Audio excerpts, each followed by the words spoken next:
ebintu bikureta abana babura birishusho kugira ngo no kunagijura ninga niki so ncyenda kumugambaho mukabishoborera kugira ngo umuntu wanuje kuzara imwe abamwe n'abakazi n'abashije ijana umushije wawe uzara umwana abe no yamurebera kunga kugira ngo bakwa house garo ninga ki utakumya intentions z'ibintu umwana bamutwara wareba kunga no muri yebyo tugezeho gukora gates ziriho ukureba ngo buri umara kushobora ntucekinga tugera kikunka ko n'ibintu birishosho umuntu yija akanyankoraho umwana edakikejo akamutwara kandi ubundi noshanga cyatugumira so ni mu abantu personal protection and personal responsibility nicyo tako arho okwiba abantu yese cyo ngo abantu banyankora sente bakujangu ekine sente zite ebintu bya extortion yese nuvamo konka okwiba abantu ato umuntu narugo mu cyaro kanyamyanja ninga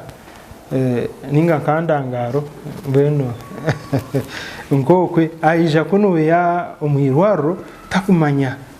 ato mwaburizeyo abuza mbwishi CT scanner mbwishi cyara uyabuza ubundi yabuza ugwari yo naenda kumwiba so umuntu akireba yakubusa wati ubwo yaza kwiba so ate kikozire no kureba mu tujwara uniforms izina roho waza kubuza umuntu waza wamweta n'izina nyo Dr. Barije nimbanjire ekoti izina roho no mangu ndio nimbuzo so mbeno arho byoma bise byizire arho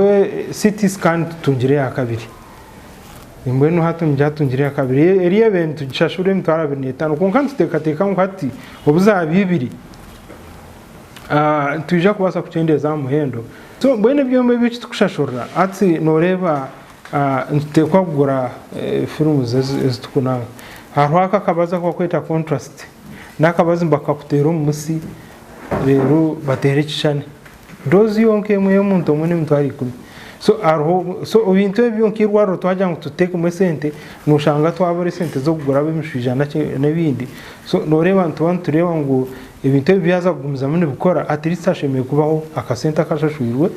then abo kwa batinde sente satanire abontu bantu bareba kuba kwija tubamanya kunga tukabinga muntu wena ngutayine sente no icyo twakora nka Mbarara Regional Referral Hospital kunga bingi bono bashashura bekundire abo bashashura then abuzabura abona abo tubareba umuringo gwabo kunga buri umwe agira ki amarwa